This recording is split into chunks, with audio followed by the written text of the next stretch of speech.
And it's a big g'day to all you out there in this awesome world of podcasting. Thanks for tuning in to the GLT Tipper once again. We've had an amazing number of listens to the first few podcasts, so a big cheers to you all. Now let's keep this show on the road, shall we?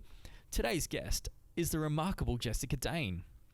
Jess has paved her career in the motorsports industry and is currently working for 888 Race Engineering as the Commercial Operations Manager. We'll dive in and chat about her upbringing in the motorsport industry, some behind-the-scenes look at 888, a special project called Dare to be Different, and a few other topics. So here it is, the GLT Tipper with Jessica Dane. G'day folks, time to talk some trailers. Sit back, relax, grab a coffee, heat up that $2 servo pie. Hey, put your feet up, only if you're not hauling a foot. Let's all learn a thing or two. Graham Lusty Trailers presents The Tipper. Okay, here we go. We are live and we have Miss Jessica Dane. How you going? I'm good. Thank you very much for having me. Awesome. Now, Jess, we'll talk about your role with 888 and all of that. So let's start it off. How about your role in the team? So at 888 Race Engineering, I've held many roles over the years, actually. I feel like I'm gradually working my way around the team. But I started in sub-assembly back when I was 18. So I started as a mechanic. Wasn't doing anything too in-depth, but got stuck in with things like brakes, helping to rebuild the gearboxes. It's all changed a bit since then. But I mean, if you chucked a set of brakes in front of me, I hope I'd still be able to find my way around them. I then worked as media manager after I had got my degree in journalism. From there, I worked as team coordinator, and then most recently, I am in commercial operations, which is essentially it's a fancy way of us saying partnerships. So looking after our sponsors, making sure that everybody's getting what they need, and still being a little bit involved in the media side and things like ride coordination, all those things that cross over in our small team of 4 people in our commercial crew. Wow. You've been here for a bit. That's pretty awesome. Yeah, it's the first time I worked here was September 2008. So yeah, it's been a while. Wow. Okay. So tell me about a week. What does a normal working week here at 888 look for you? At the moment, and for the next 3 years, it's a little bit different. So I've actually from March this year, I've actually gone part-time, which is a struggle. But just being away from it all and not traveling as often. But I'm part-time now because I'm actually studying law for the next 3 years. So I'm part-time working, full-time student. Wow. And it's not quite like last time I went to uni. I'm having to actually work in my first year, which I didn't have to in my first year back doing journalism in Bournemouth. Back in the UK, but now a typical working week, I'm trying to cram 5 days of, in fact, it's usually more than that because everyone is expected to go above and beyond in motorsport. Yep. But cramming my usual 5-day week into 2.5 days, which is fun, but seems to be managing it. But a typical day will be taking requests from partners and making sure that all of our partners feel like they're being well looked after, coordinating team partner functions and their appearances, coordinating things like ride days and everything that kind of goes on behind the scenes that I guess people who are looking at a race team from the outside wouldn't necessarily know that goes on. So a lot of my role is to do with communication and just making sure that those lines of communication are always open. Everybody feels like they're getting what they want from their partnership with us at 888. Fantastic. Busy times. Yeah, there's a little bit going on. Yeah, so you're speaking about sponsorships and all of that. How does 888 generate revenue? There's a few revenue streams for us. A large portion of it, of course, comes from sponsorship, like it does for any team. We have, as the name suggests, we're an engineering company, 888 Race Engineering. So a large proportion of our income comes from our customer base. So we're engineering parts in-house, manufacturing them in-house in order to sell to not just other teams in supercars, but also other teams in different categories, and some people competing overseas as well. And We have revenue from things like, small proportion comes from memberships, then merchandise, but the majority of it comes from those two bulk items, being sponsorship and our customer service base. Wow. Okay.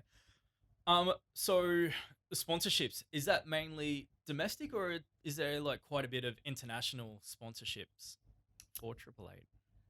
It's mainly, Australia. Australia, being we're predominantly an Australian category, and unlike a lot of the other sports, so the footy codes, we have the benefit of being a completely national sport. So we're not based Absolutely. in one place. We go to every state bar, every state and territory bar, the ACT in Australia. We also go over to New Zealand. Yep. So that is very appealing for sponsors, that they can reach those more regional audiences. And the people in those regional audiences are so passionate about the sport, which is excellent. We love going to They love it, don't they? Yeah, it's fantastic going over to Perth and down to Tasmania and out to Winton, where those are the real hardcore fans, and it's so great getting in front of them once a year. Yeah, real salt of the earth sort of guys out there. Yep. Absolutely, and they just love it. No, all Lounsey fans, obviously. Who What isn't? else? So we have international partners in terms of, Red Bull's international. We get to do some crossover with them. When, Formula One comes to town, there have been a couple of other occasions where the drivers have got to go over to Austria, or Jamie went to Monaco a few years ago. Wow, yep. So there's definitely some crossover there. But really, being an Australian sport, our sponsorship is Australian focused. Well, that's amazing. We heard stories about Triple Eight building cars for Malaysian royalty. Yeah. What are they buying, and how are they to deal with? Easy? Yeah, they're fantastic. Such a good group of people over there. So it's the Johor royal family. For anyone who doesn't know, Johor is a province of Malaysia. Yep. And the link with them actually comes back through our MD, Roland. He built armoured cars for the family many, many years ago, back when he was still based in the UK and doing lots of business in Asia. Yep. And they wanted to add to their collection of hundreds of vehicles 2 road-going versions of the Red Bull Holden Racing Team Commodores. So I think we did up 2 versions of them with the 2016 or 17 liveries. I can't remember now. The time's just flown. So in partnership with Eagers Holden, we did up these 2 cars for them, and it just started growing from there. And we sold them. They bought Jamie's 2017 championship winning race car, and now we're actually running the Blancpain GT World Challenge Asia Championship with them, running a Mercedes AMG GT3. And it's a fantastic partnership. They're big fans of what we do. Yep. They'll come over. We had Prince Eamon here for who's driving the Mercedes in the Blancpain Championship. He came over for the 12-hour. He's planning on coming over a few more races later this year.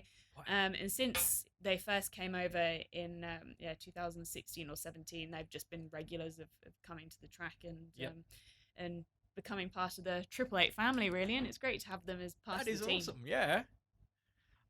What other cars do you build for the other race teams in the Supercar series, if any? Yeah, there are a few other. Well, I should start with where our business model starts. Really. Yeah, absolutely. So basically, anything is for sale. If you're willing to pay for it, anything is for sale.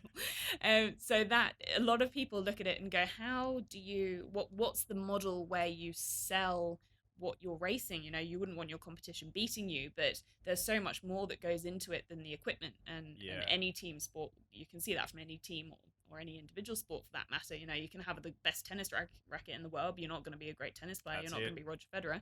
Nope. So we'll work with some teams very, very closely. And it's been Techno over the years. Now we're working more closely with Charlie Schwerkolt's team to deliver them basically the entire car. And we'll put it all together. Their team will come and work with us for a couple of weeks or a couple of months, learning how it all works and put it together. We'll deliver them that car with Triple Eight parts, and we work so closely with them that we're even delivering them data. They get access to their data. They can debrief with us after events, and it works both ways, because then we get access to their data as well. So Phillip Island was a fantastic example this year of when they were outperforming us. Sorry, not Phillip Island, Tasmania. So they outperformed us in Tasmania. They got pole position on Saturday, which was fantastic. Yeah.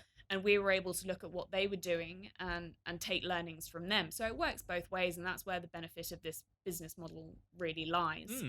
And then for teams who aren't wanting so much of a close relationship, teams can buy as much or as little off us as they want to, essentially.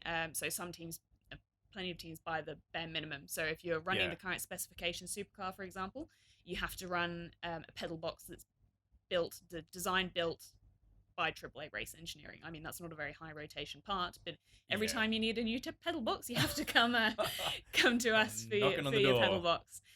So yeah, that's the business model is one that is completely flexible, and that's the way we approach our partnerships as well. Is that if you tell us what you want, we'll tell you how we can enhance that, and together we'll bring you as much success as we can.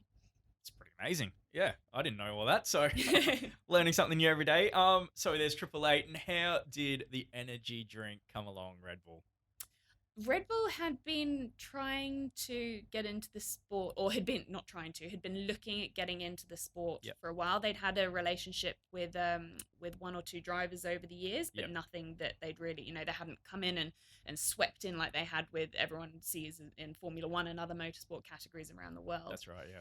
At the end of 2012, our Vodafone deal was up, and Stevie Wonder could have seen that Vodafone were pulling out of all sports around Australia. Yep. And we were actually very lucky to hang on to Vodafone, or that Vodafone wanted to stay with us for as long as they did. So during 2012, the conversation started with Red Bull, and they saw this as a great opportunity to partner with the powerhouse team in pit lane and make their entrance into supercars that way with a big impact. Yeah.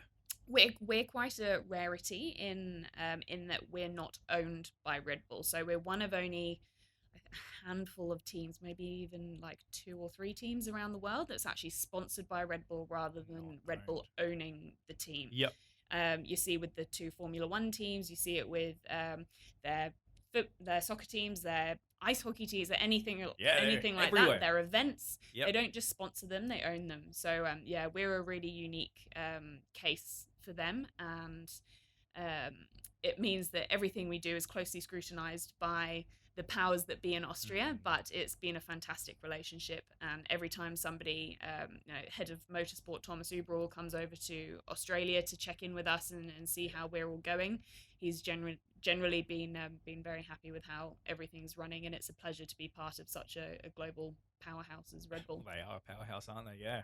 Does Red Bull use 888 for marketing purposes on their behalf, sort of thing? Yeah, absolutely. Yeah. So we're as much of a part of a marketing program for them as they help us to go racing, if that makes sense. Absolutely. So the way that they approach their events, their sponsorships, their Red Bull athletes, anything like that, is it's a marketing tool for them. And the way that their business is laid out is that they're 50% energy drink, what you see in the shelves, what you buy at servos, 50% a media house.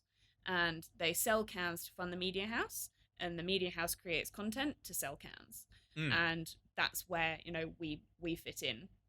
And I think testament to the fact that we've been quite a successful marketing tool for them is the fact that in Australia, Red Bull had always been number 2 selling energy drink in terms of value and volume. Yep. Second to V for its whole existence, because V was, that's seen as the born and bred energy drink here. And then at the end of 2013, Red Bull became the top selling energy drink in value in Australia, which was 2013 was the first year of partnership with us. So that was through the connection with Caltex through us as well. That was a strong driver in that.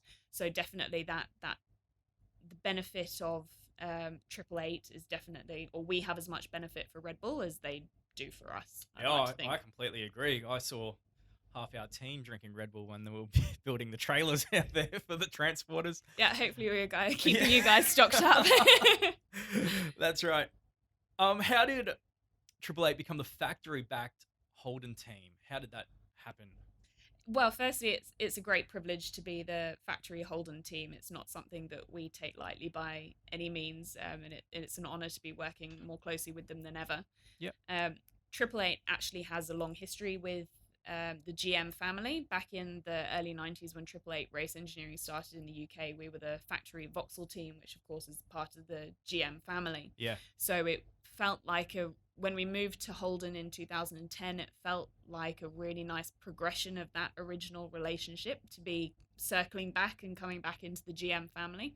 And fast forward to 2017, when we became the factory Holden team, we're all very honoured to be carrying the label of the factory Holden team. Of course, that deal was done back in 2016, and it was Roland who put it all together, of course. Yep. And it was really an amalgamation of two of the biggest brands in Australia. Holden is, of course, natural Australian Massive. born and bred, and Red Bull is one of the biggest global brands in the world. Yep. So being able to marry these two brands together in a partnership was really special, and so far it's been working fantastically.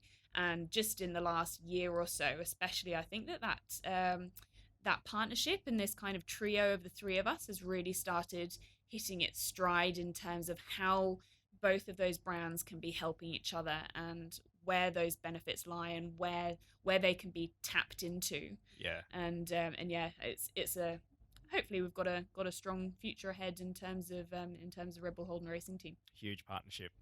We see teams rolling out different sponsors on their cars each round. What do you think of this approach of funding race weekends?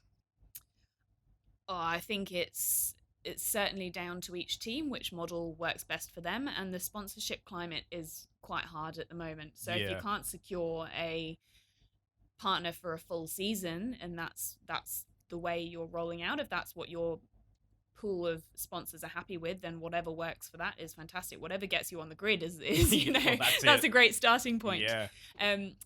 I would say for us, we've always looked to have continuity, and it's important that if you're a viewer who only turns in every few rounds, that you can always look at one of our cars and go, okay, I know that that's Jamie Whincup, or I know that that's Shane Van Gisbergen. Yeah. With those changing liveries, it's harder, unless you're a hardcore fan, unless you've got that hardcore fan watching, it's harder for people to identify that, okay, that new livery is that driver, and I didn't see that car on the grid last time, I'm not sure who that is. Yeah.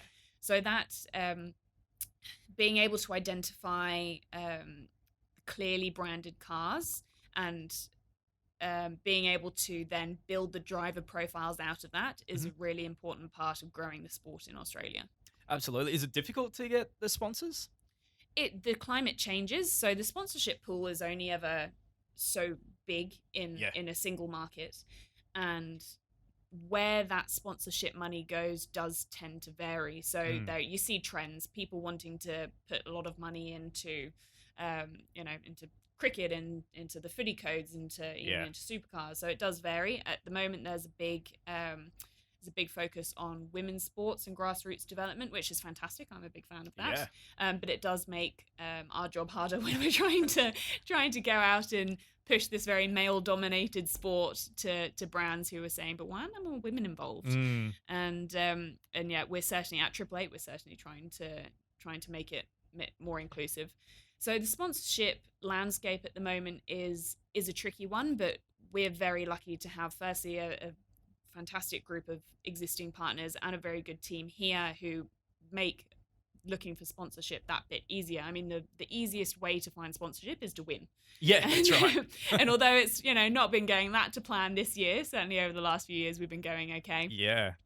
Once you're winning, it becomes that much easier to be visible. Your TV media metrics are up, and well, not just TV, but all media metrics are up, and that makes it a lot easier. And we're lucky to have had, or maybe not lucky, we worked hard for it, but we've been fortunate to have a few big brands come on board over the last year or so. We had National Storage and HP both join us last year, and within a few months of joining the team, they both expanded their partnerships, which has been that's been fantastic for us, and it's great to have two brands like that come on board and become part of the family. Yeah, absolutely. So we're talking Bathurst weekend, Australia loves it. How much does it cost for a square meter, say on Jamie's car? If you can answer. Well, we've got we don't sell spots for a single round, really. They do if they're available, I guess, but we don't have anything on the cars available for a single round, unless I think if you wanted like the scuttle, which is the base of the windscreen. But no, that in itself isn't a fantastic package. I probably shouldn't be saying that. I should probably be trying to sell it. Anybody who wants this spot on Jamie's car, hit us up. Or both cars. Absolutely. You're losing money walking away from that deal. There has been the odd instance in the past where, for example, the partner on the windscreen banner has only wanted to be on for, say, 10 or 15 rounds, and then we've had to sell those other rounds. So the windscreen header package, which might include the windscreen header and a couple of spots on the back of the car so that it's visible from all angles. Even for 5 rounds, you might be looking at, 500,000 or something like that. But it completely depends on which rounds you're talking. If you're talking a Winton or a Bathurst, they're slightly different. So I can't give a solid answer on that, I'm afraid. That's all good. Anybody who's interested in sponsoring the Red Bull Holden racing team, you know where to find me. Now, we touched on this subject earlier about women in motorsport, and as a good journalist, I did my research, and you're part of the Dare to Be Different team and program. Can you explain your role in and your involvement in that project? Yeah, so Dare to Be Different is a program that was started by Susie Wolff in the UK. She's a former Formula One driver, for anyone who isn't familiar with her. And when she retired from motorsport, she felt that she had to do something to give back to the sport that had given her so much. So she set up Dare to Be Different with the MSA, which is the governing body of motorsport in the UK. And this program was born that encourages girls between the ages of 8 to 12 to get involved in STEM subjects by using motorsport as a tool to get passionate about them. And it's a fantastic initiative because it targets girls at that young age where they haven't yet made their career choices. I mean, one of the problems with the lack of females involved in not just motorsport but STEM industries as a whole is the fact that they're turned off them at quite an early age. And you find that when you're at the age where you have to start choosing your subjects and narrowing down your education, which is really the start of your career path, girls are less inclined to go for the maths and the science subjects and the technology subjects. So if we can target girls at a young age before they start making these choices and getting them passionate and excited about the opportunities that there are, then hopefully more girls will start choosing these subjects and realizing that it's not just a space for boys, and they can believe in themselves that they can do it. And hopefully certainly in Australia, rewinding a bit, the programs was brought over here at the beginning of 2018. I was just trying to work out what year we're in now. So beginning of last year, it launched in Australia. And I was part of bringing it over. And from that, I became an ambassador. And it's something for me that I'm very passionate about because I see the benefits for not just motorsport, but STEM industries in Australia as a whole. The economy in Australia depends so much on mining and technology, infrastructure development, all of these subjects, all of these industries that depend so heavily on an education in STEM subjects. So if we can get more girls involved in that from a young age, then hopefully that will filter up in, we're talking in 10 years, 20, 30 years time that we'll start seeing the impact of programs like this in the workforce. It's an amazing initiative. So congratulations on bringing it over and help bringing it over and being an ambassador. Thank you. Let's talk about the racing. What was 888's involvement in developing the twin turbo V6? Being the factory Holden team, the Holden had wanted the ZB Commodore originally to be to have a V6 twin turbo engine in it, and unfortunately, due to change of, unfortunately or fortunately, depending on which side of the fence you're sitting, that project did get shelved for at least for the time being. It might come back in future. Not sure. It depends on what Holden want to do. but we were heavily involved in the development of that engine in conjunction with GM over in the US. And it was an exciting project to be a part of. And one of the biggest things that we were working on was getting it to sound good. And anybody who saw the Sandman going around at Bathurst in 2017 with that V6 engine in it would know that actually they were thoroughly delighted with how it sounded compared to what they were expecting. So we put the hard yards in to make it sound good. So if it ever does come back, don't worry, we'll be making sure that that making it sound good is front and center of the development. Why do you think the supercar fan base is such a close connection to the V8? Because they sound awesome. It's really, I think it comes back to the good old Commodore and Falcon having a proper V8 engine in and going for a hoon around the neighborhood. Yeah. But I think no matter what manufacturers want to sell in their showrooms, a massive part of Australian motorsport is those V8 engines, and I would be very sad to see them go. I mean, I'm all for progress, and I'm all for developing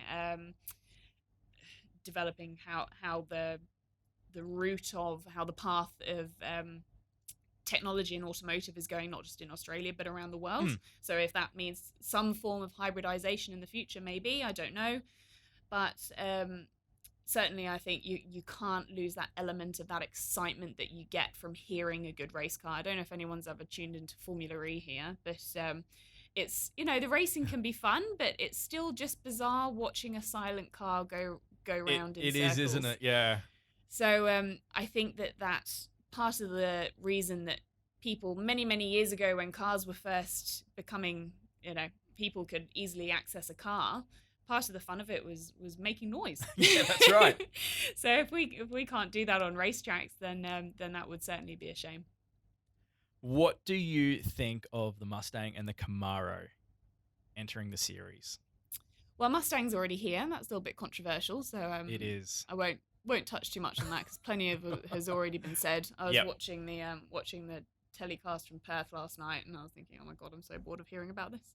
Yeah. But anyway, it is what it is. We'll see how they go, right. And we'll just, all we can do is try and be the best Holden, and we'll let the results do the talking. We just need to work harder at the end of the day. Yep. As for the Camaro, we will do what Holden want us to do. I mean, it's a fantastic looking car. It makes such a cool race car. But we'll do whatever Holden want us to do. And at the moment, that's continue with the ZB Commodores. So you've got a lot of drivers in your teams. Do you have a sneaky pet favorite? Oh, no, I think they're all so different in their own ways. I mean, if you look at all of the drivers, then actually we've got obviously the main two, Jamie and Shane. Yep. Craig is still very much counted as one of our drivers, even though he's only driving 3 races for us, but he's still very much part of the team. Got Garth Tander new for this year as well, who's co-driving with Shane, which is really exciting to have him on board. And you've got the 2 Super 2 drivers, Kurt and Brenton. And then if we include the Asia program as well, you've got Prince Eamon and the driver who drives with him when Shane isn't driving, Jasmine Jafar. So we've got quite a big portfolio of drivers if you take all of them into account. But no, all the guys are so different in their own way. And I've got very different friendships with them and working relationships with them all in their own way. So no, I think choosing a favourite would be... It's like choosing a favourite child. Too hard. Yeah, except I'm fairly sure all parents do have a favourite, really. Yeah. So we'll keep it hush-hush. Yeah. Do any of them have weird superstitions before the race? Like any quirks or... Jamie's is always getting in the car on the right-hand side. Okay. Yep. Which makes sense. And the funny thing is, listening when he throws that out, if he's being interviewed and he throws that one out there, you can see the interviewer's brain turning and going, don't you do that anyway? He's like, I don't have any superstitions, no. Yeah. No, none of them are particularly superstitious. I mean, No. I mean, they've all got their own processes for getting ready to go racing. So Craig, for instance, will be in the car 15 minutes before the session starts. Yep. Generally sign a few autographs on the way. Shane is, about midway. He'll like around 8 minutes to be in the car and just get himself focused. And then Jamie is like 30 seconds before pit exit opens, he'll be in the car. Yeah. Which is a little bit stressful sometimes. Pretty laid back. So they're all very different in their approaches, but those, I'd say the hour before each session, they all have their own process of getting into that headspace of switching from that public persona to their race face. Getting the blinkers on and it's go time. Absolutely. Okay, so we're a week out from a race weekend. What happens? Chaos. Chaos? No, it's not too bad. It really depends on where the race is. So say, for example, this weekend we're in Perth, which meant that the track had to leave last weekend. Yeah. So depending on the turnaround we've had from the last race, that dictates how crazy it is in the workshop. But the cars will be completely stripped, engines pulled out, everything is serviced, and then they'll all be put back together. Up here in commercial land, we'll be organising the schedule. I'll be liaising with all our partners to work out when they want where and when they want their appearances. Yep. Our wonderful team coordinator, Tanya, will put together our schedule for the week, distribute that to everyone so we all know where we need to be and when. Trucks will be packed and they'll be off on their merry way. And then a couple of days before we all leave for the race, that's when we have things like strategy meetings, pre-briefs, all that kind of stuff to really get the heads down. The mechanics tend to have, when the cars aren't here, the mechanics tend to have those days off, which is good. Yep. But the engineers will generally be here doing all the final touches to their run plans, to their setup sheets, all that kind of stuff.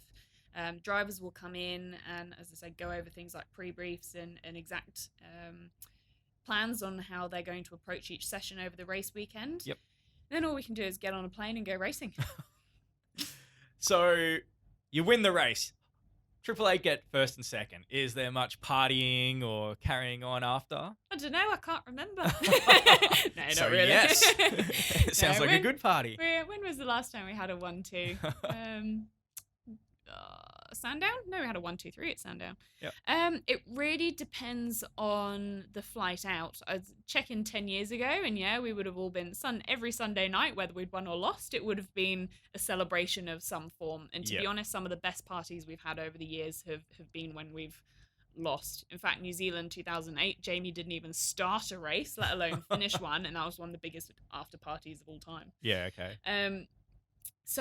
But now with the earlier race finishes, we all tend to fly out on a Sunday night, or we'll do a split crew. So half the crew will fly home on a Sunday night, the other half will stay, finish, pack down, and they'll fly out on a Monday morning. So it's definitely more subdued, I would say, than it used to be, maybe 8 or 10 years ago. But that's it's not necessarily a bad thing. We're getting older.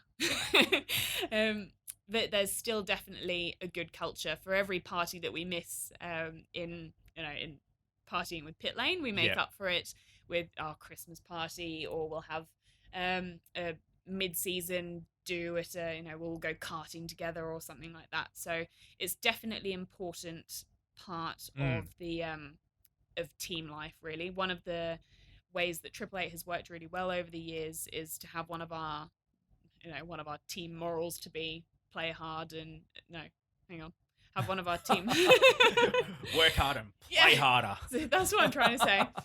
I think that we've fulfilled that over the years, and we've had some incredible experiences from and not necessarily always partying, but some of the best things that we've done as a team have been things like in Abu Dhabi in 2010, the team the category had back-to-back race weekends in Abu Dhabi, straight away followed by Bahrain.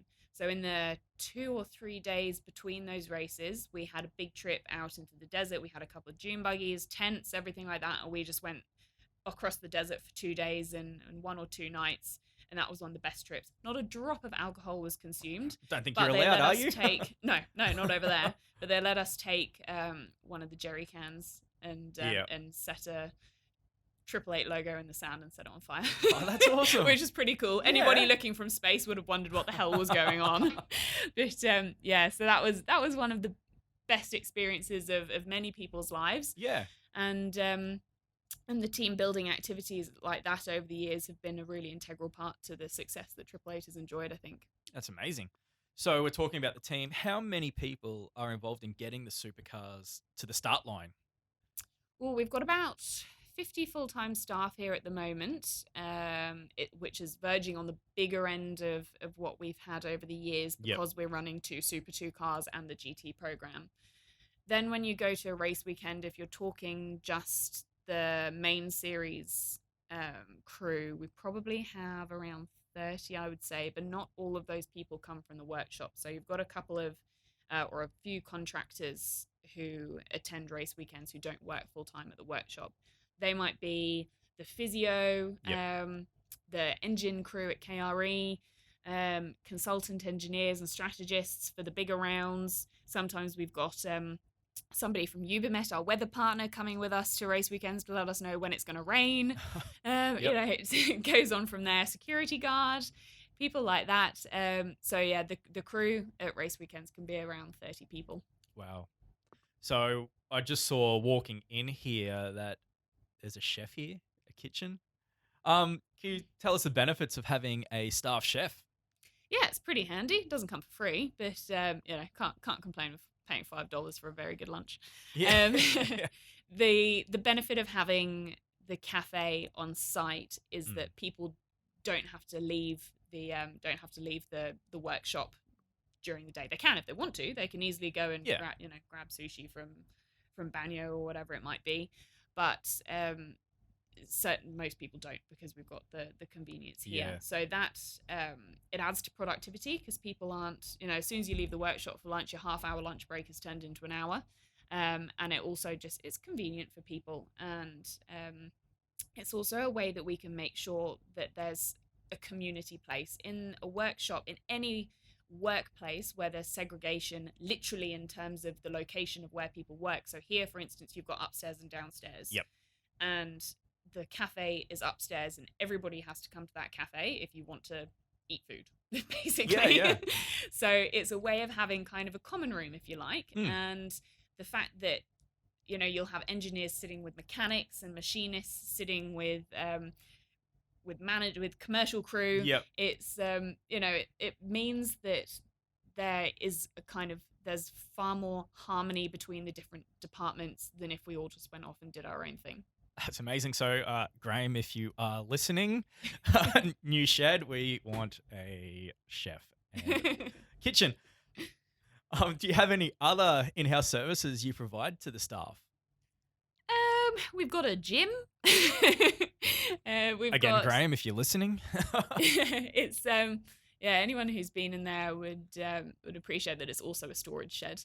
But if you want to do some exercise, it's there for you. We actually have a trainer who comes in usually twice a week. It depends on whether we're traveling or not. You know, there's no point in coming in to train the pit crew if the pit crew aren't here. But we have usually 2 training sessions a week that are compulsory for pit crew and optional for everyone else. So if you want to spend your morning 7 until 8 a.m. We start work at 7, but if you want to do training, then your first hour of the day is 7 till 8 doing the workshop training. Then you can do a little boot camp in the mornings, and as I said, that's open to everyone in the workshop who wants to do it. Awesome. Last question. Everyone's involved in motorsport here. Do any of the staff cars? Who's balling? Do any of them have some amazing cars they drive around in? There's some good projects for sure. Yeah, it seems to actually be a thing between the Kiwis who come over here that they all have to get involved in some kind of project car. We don't often see them in the workshop though. Yeah. Naturally. No, there's a big range. A lot of the vehicles are chosen because of their ability to tow a boat or a motorbike or a dirt bike or some means of going and fulfilling a hobby. But equally, people also run around in Holden arenas and little, just things to get them from A to B. Yep. So I think the only person who really has, or the only car that really wows people when it comes into the workshop is the boss's Porsche Panamera. That doesn't come out very often. I think he's had it for 18 months and it's done like 7,000k. Oh, doesn't get out much. no. All right, Jess. Well, thank you so much for coming on the Tipper podcast. Thanks for the insight into a bit of 888 and what's happening. We wish you all the best for the rest of the year and the rest of the rounds. So yeah, thanks heaps. Thank you so much for having me. It's been a pleasure.